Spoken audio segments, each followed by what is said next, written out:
Nosotros somos el grupo número 1. Estamos conformados por nuestro compañero Martín Muñoz, Andrea González, Natalia Hurtado y quien les habla, Moisés Borges. Y pues a continuación vamos a comenzar a explicar nuestra actividad correspondiente a la película El Club de la Pelea. En nuestra primera pregunta se nos hace, ¿qué pregunta nosotros le formularíamos a nuestro consultante? Nosotros como terapeutas lo primero que haríamos es una recolección inicial de datos, donde confirmaríamos edad, profesión, antecedentes médicos, antecedentes de familiares, y poco a poco los vamos a ir desglosando. Pero después de hacer esta primera recolección, la primera pregunta que haríamos es, ¿cuál es el motivo de consulta? En el momento de la consulta, cuando él está con nosotros, sería importante también preguntarle a él si tiene alguna medicación previa, porque con esto podemos tener ya ciertas formas o ciertos criterios de evaluación. ¿Sí? Ya entrando un poco más con el paciente, tendríamos que preguntarle si él ha tenido problemas para dormir, si ha tenido problemas alimenticios, es decir, sus hábitos de alimento, cómo son, si ha tenido algún problema para tener una buena alimentación. También tendríamos que preguntarle si esta persona ha tenido cuadros de amnesia. Los cuadros de amnesia nos van a decir muchas cosas para poder confirmar un trastorno o un problema que en este caso ya tenemos como previo, ¿sí? Con nuestro paciente o nuestro consultante. ¿Sí? Cuando se confirman estos cuadros de amnesia sería preguntarle qué tan seguido se presentan. Cuando este paciente presenta los cuadros de amnesia, si él eh, hizo algo o su grupo social le comentan que hizo algo y él no se acuerda de esto y qué consecuencias ha tenido estas actividades hacia las demás personas. Preguntarle también antecedentes familiares. ¿Qué pasó con sus padres? ¿Cómo fue la relación que tuvo con ellos? Y esto nos va a llevar a identificar si en algún punto esta persona tuvo algún trauma que pudo haber generado eh, este fraccionamiento de personalidad. Con todo esto, ya podríamos comenzar a identificar un posible problema que la película ya nos los dice y podríamos identificar un trastorno de identidad disociativo. ¿Por qué? Porque nuestra persona, nuestro consultante, tiene momentos en los que otra persona o otra forma de personalidad toma el control de él. Él no es consciente de esto, básicamente él lo proyecta hacia afuera, pero sigue siendo un problema interno, en donde dos personalidades están conviviendo, pero realmente solo una persona la que está ejecutando todas las acciones que se llevan en el transcurso de la película. Por eso es que esto es un criterio que nos indica que esta persona puede tener un trastorno de identidad disociativo. Y no sé qué más quieran completar mis compañeros.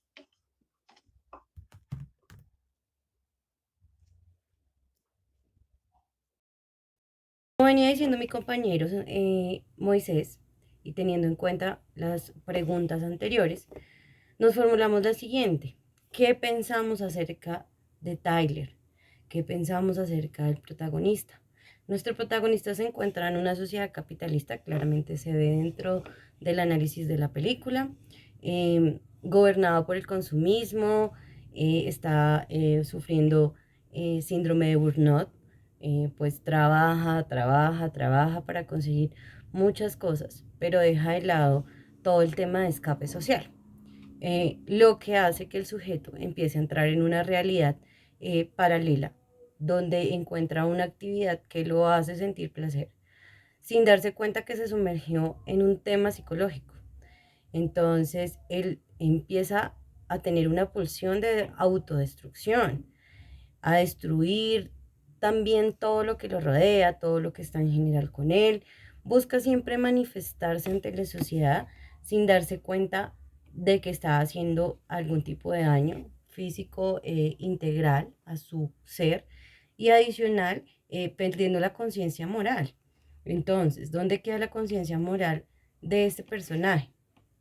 Tyler se empieza a autolastimar, quemándose la mano, donde podemos ver escenas fuertes en las que él resalta el dolor como forma de acercarse a una realidad que simplemente se le está disociando.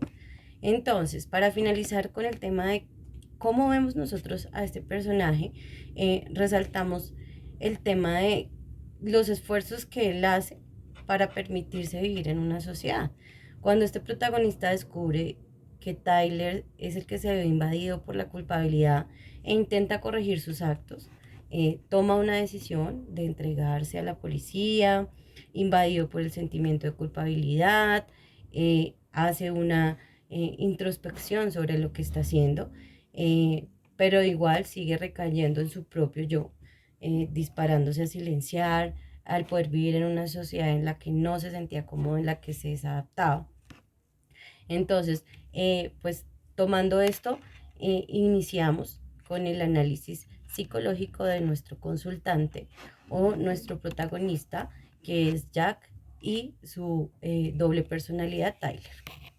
Es una pregunta que nos dice qué mantiene el problema. Dentro de la personalidad de Jack, ¿qué mantenía su problema? Que era una persona completamente insatisfecha a lo que concierne con su trabajo. Tenía poca gente a su alrededor, lo que quiere decir que no tenía sus áreas de ajuste acomodadas como debían ser, no tenía una buena red de apoyo.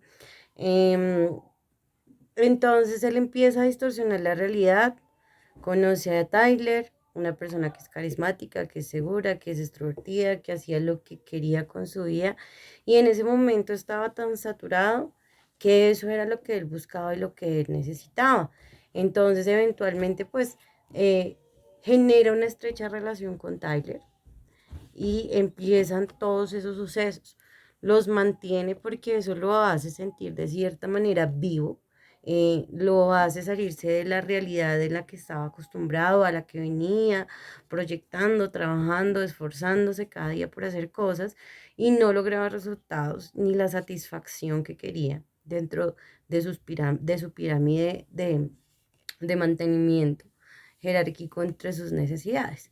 Entonces su club clandestino de peleas hacía que él eh, tuviera una realidad alterna que le gustaba, que lo hacía sentir con placer, que lo hacía sentir vivo, que lo hacía hacer cosas y acciones que antes por su trabajo no hacía, pero lo sacó totalmente de su plano real y lo llevó a hacer muchas acciones que perjudicaron su vida, que dañaron su moral como persona, que rompieron las leyes y las circunstancias. Entonces, pues él se mantiene ahí esos 4 meses, todo el tiempo ahí metido y metido hasta que se da cuenta de que su realidad es otra. Antes de empezar, vamos a iniciar. Te voy a dar a conocer nuestro acuerdo de confidencialidad. Este acuerdo de confidencialidad es importante que lo leas, ¿sí? Y lo firmes si estás de acuerdo para dar inicio a nuestro proceso psicoterapéutico. Vamos a iniciar por contarte que es importante que sepas y conozcas que todos los trastornos de personalidad, incluido el tuyo, no tienen una cura específica, ¿sí? Sin embargo, el tratamiento que te planteo va encaminado a desarrollar, implementar estrategias para que te permitan ser más funcional, para que te permitan relacionarte de manera adecuada con los demás y en el contexto en el que te encuentres. Con esta psicoterapia lo que busco es que utilicemos mecanismos de afrontamiento más adaptativos. Asimismo, te dejo claro que no habrá uso de fármacos, dado que para la disociación no existe alguno o bueno, que lo pueda sobrellevar. A excepción de que en algún momento en el desarrollo de nuestra psicoterapia necesitemos activar una ruta alterna, ¿sí? O alguna variación de acuerdo al desarrollo que vayas teniendo, va a tener una finalidad distinta. Sin embargo, la terapia de la que te voy a hablar es la que vamos a llevar a lo largo de tu proceso, ¿vale? Entonces, puntualmente contigo vamos a realizar una terapia dialéctica conductual. Esta fue desarrollada por la doctora Marsha Linehan, quien inicialmente desarrolló esta psicoterapia para el trastorno límite de personalidad, que pues va muy asociado con el trastorno de identidad disociativo que tienes actualmente, ¿sí? Allí se presentan pensamientos suicidas crónicos, conductas de autolesión. Se considera que, pues obviamente se generan episodios de depresión y de ansiedad. Bueno, esta terapia nosotros la vamos a utilizar, dado que para el trastorno de identidad disociativa actualmente no se encuentra o no se ha desarrollado una psicoterapia que permita dar como la solución o el encaminamiento que te estamos proponiendo, ¿sí? Pero lo que intentamos es que los aportes que te vayamos haciendo te permitan contextualizarte y llevar de una mejor forma lo que tiene tu tratamiento, ¿vale? Esta terapia está diseñada para ayudar con la inestabilidad emocional extrema. Eso se llama la desregulación, ¿sí? La incapacidad para controlar las emociones intensas. Esto conduce a comportamientos impulsivos, por eso es que a veces tienes ese tipo de comportamientos abruptos, ¿sí? Comportamientos autodestructivos o autolesionantes. El objetivo es enseñarte técnicas para ayudarte a comprender tus emociones sin que tú mismo te juzgues o cualquiera de las personas te juzgue, ¿sí? El tratamiento para el trastorno de identidad disociativa es el resultado de un evento postraumático. Es importante que en este punto conozcamos que si tú no has podido identificar cuál es ese evento traumático que te ha desarrollado este trastorno, lo podamos identificar aquí, hablemos de ello y obviamente pues lo podamos confrontar. ¿Listo? Bueno, para esto es importante que esos episodios de flashback que tú tienes los puedas modular de forma que no te saquen de tu contexto o te den alguna inestabilidad, ¿vale? Adicional a ello, el componente importante aquí es una concienciación reflexiva, ¿sí? Te vamos a proporcionar habilidades y técnicas para mejorar esas emociones y que puedas cambiar esos comportamientos de manera que mejoren tu vida. Pero pues esto obviamente requiere trabajo y compromiso de tu parte, por supuesto que de la parte profesional también lo vamos a hacer, ¿vale? Vamos a trabajar en la funcionalidad, en la adaptabilidad y a reducir los síntomas disociativos.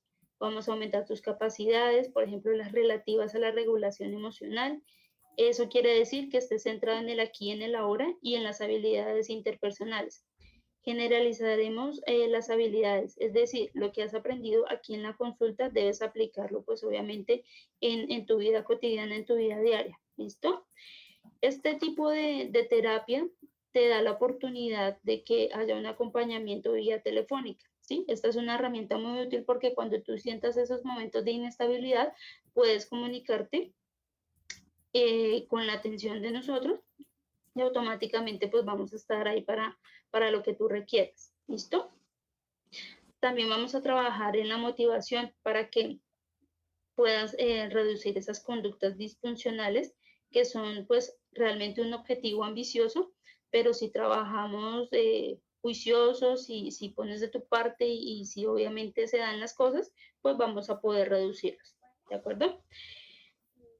Uno de los puntos a tener en cuenta en este proceso o en esta terapia que te proponemos o que estamos desarrollando para ti, vamos a realizar un autorregistro, ¿sí?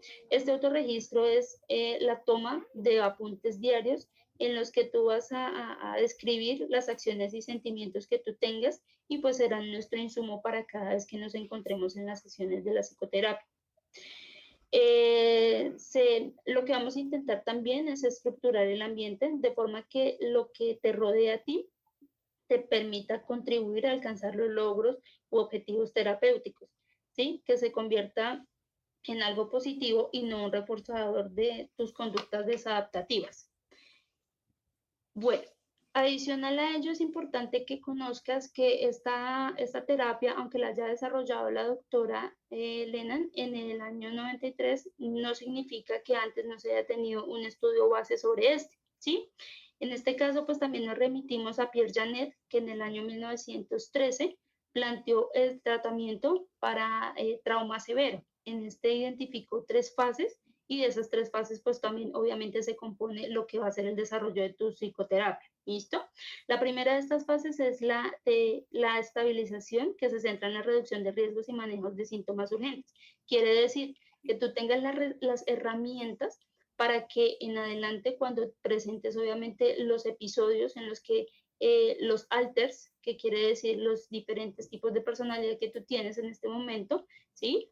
Que puedan identificar y que puedan estar regulados sin que haya riesgo a que se genere algún tipo de daño, ¿sí?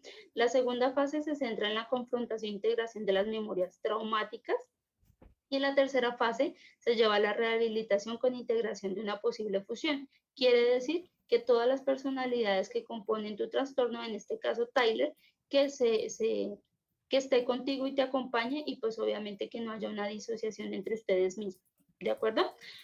Para el trastorno de identidad disociativo,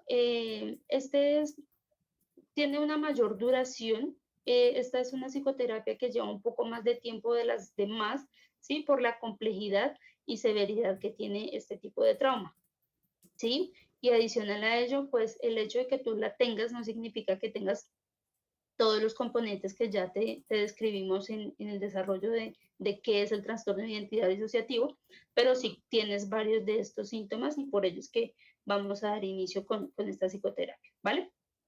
Entonces te describo cómo se va a desarrollar o cómo se va a realizar este proceso. En el desarrollo de la primera fase, este va a ser un poco más extenso, dado que vamos a trabajar en el entrenamiento de habilidades para que desarrolles estrategias de cómo ponerte a salvo en la adaptación y tener una estabilidad. En esta fase es importante, como te decía hace un momento, tener en cuenta el trauma, ¿sí? Lo que generó tu disociación, pero no vamos a entrar de lleno a este, porque pues primero necesitamos desarrollar habilidades para que en el momento en el que tú ya identifiques qué fue ese trauma, qué es lo que te generó el trastorno de identidad, pues lo puedas confrontar de una manera un poco más serena, ¿vale? Únicamente lo vamos a revisar desde la parte cognitiva, quiere decir desde la parte de pensamiento, ¿sí?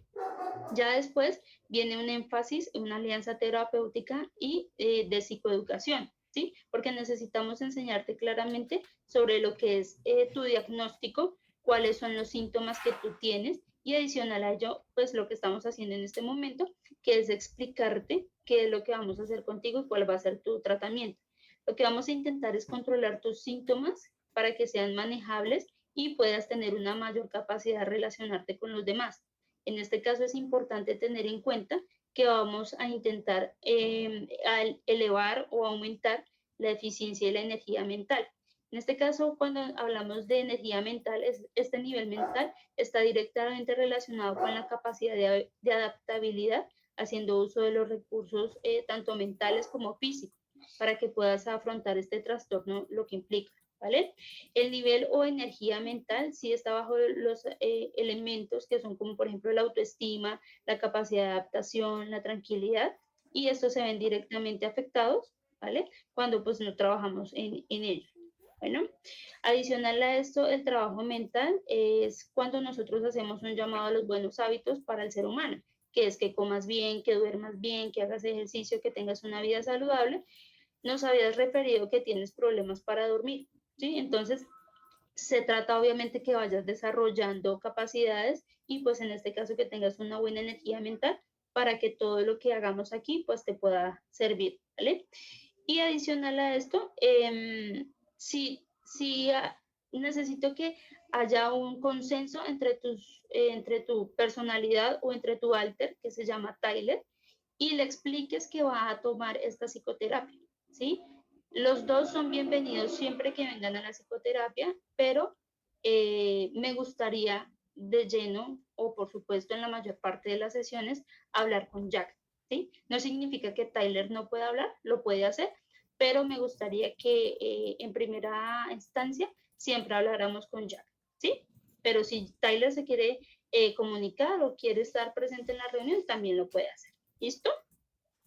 Bueno, como te había dicho, lo que intentamos en esta primera fase es educarte, ¿sí? Sobre el tema de la seguridad, que identifiques una zona segura, ¿sí? Para que esas situaciones riesgosas, cuando estén presentes, tú las puedas manejar, que desarrolles habilidades constructivas y te sientas a salvo. Como te decía, hay que utilizar unas técnicas de aterrizaje, quiere decir, debes tener control sobre tu alter, que es Tyler, porque no puedes permitir que él todo el tiempo esté posesionado de tu noción, quiere decir de tu momento, ¿vale? Puedes ayudarte a defender. Cuando nosotros trabajamos sobre esta primera fase, lo que intentamos también es que evites esas situaciones riesgosas y te puedas defender de lo que está en tu entorno, ¿sí? Y que no surja este proceso de revictimización, ¿vale? Adicional a eso, quiero contarte que si en algún momento se requiere o es importante que tengas ayuda médica, es importante que seas claro en qué lo debes hacer, ¿sí? Consideramos que por el momento no lo va a hacer, pero si en algún momento se presenta la situación en que debas buscar ayuda médica o ya el punto de una hospitalización, por el riesgo de los síntomas que estás teniendo, lo puedas hacer y lo hagas voluntariamente. No tengas miedo a hacerlo porque eso también hace parte de tu ayuda, ¿vale? En este caso, como te digo, se hace cuando hay pensamientos o ideación suicida o acciones autolíticas, que esperamos obviamente eso no vaya a pasar, ¿vale? Bueno, finalmente es importante que cumplas con todas las sesiones programadas para que haya una continuidad en el tratamiento. De la misma forma, pues se manifiesta de nuestra parte todo el compromiso para poder llevar a cabo tu tratamiento. Estas sesiones estarán programadas de forma semanal e inicialmente las vamos a llevar de 30 a 50 minutos, dependiendo obviamente de lo que tú nos quieras contar, ¿vale? Entonces, ya con lo que te he contado, con lo que hemos hablado de tu proceso, es importante contextualizar que vamos a hacer una terapia de forma individual, ¿sí? Vamos a hacer el entrenamiento de habilidades, vamos a hacer bueno, de alguna manera, si se diera el caso, algunas consultas telefónicas, vamos a hacer una reestructuración del entorno, ¿sí? Y pues obviamente vamos a ir revisando todos y cada uno de tus procesos.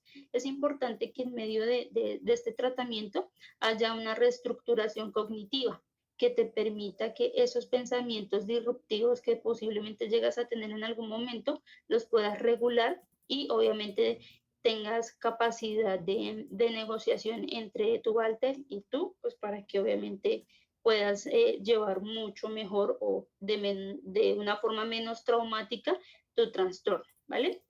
Entonces, finalmente, pues te cuento, en algún momento vamos a tener sesiones grupales, como ya nos habías contado en algún momento, asistes regularmente o asistías inicialmente a ciertos grupos de terapia en los cuales te permite desarrollarte o te permite generar una zona de confort, lo cual es bueno para ti. Sin embargo, estas sesiones grupales que te estamos proponiendo, pues ya van directamente al manejo de tu tratamiento, ¿sí? Para ese tipo de contingencias y generalidades que tiene bueno, tu trastorno. Entonces, no sé si tengas alguna pregunta, Tyler o Jack. Vale. Entonces, bueno, eso es todo lo que tenemos para contarte con la terapia que vamos a desarrollar contigo.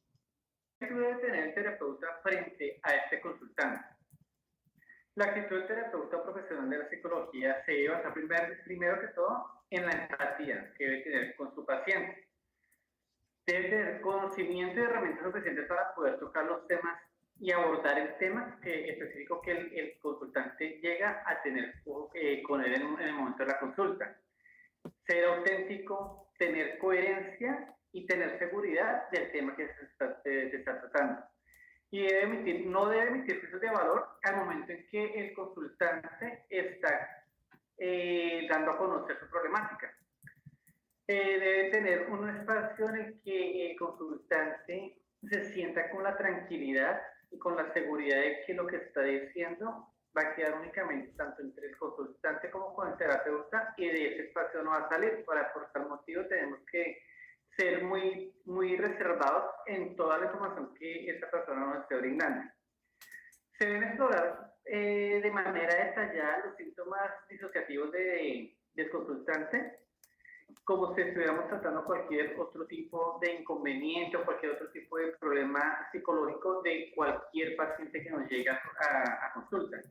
Debemos tener herramientas suficientes para lograr explorar por medio de la entrevista el origen traumático del trastorno teniendo la precaución de no implantar en el momento de la terapia falsas memorias, lo que pueda generar que se agrande el problema o el inconveniente con el que llega nuestro consultante. La última pregunta que tendremos acá en la actividad es ¿cuál sería un indicador de cambio? Yo lo veo por el cambio tanto positivo como negativo en la consulta. El cambio positivo para este consultante debe ser encontrar en la terapia el proceso de afrontamiento donde el paciente acepte que la persona con la que él está teniendo conversaciones, está realizando actividades, no es una persona real. Ese sería un gran logro en el momento de la consulta de manera positiva. Y tenemos que tener cuidado al momento de cuando demos nuestro conocimiento o estemos haciendo las aclaraciones a nuestro paciente a no cometer iatrogenia, debido a que podemos hacer que la problemática con la que tiene el paciente se afiance más y pueda ser después un poco más complicado para poder tratar. ¿Listo? Bueno, listo. Nada, pues entonces esperemos el aporte de Natalia y creería que ya está listo. Voy a darle finalizar grabación, voy a ver qué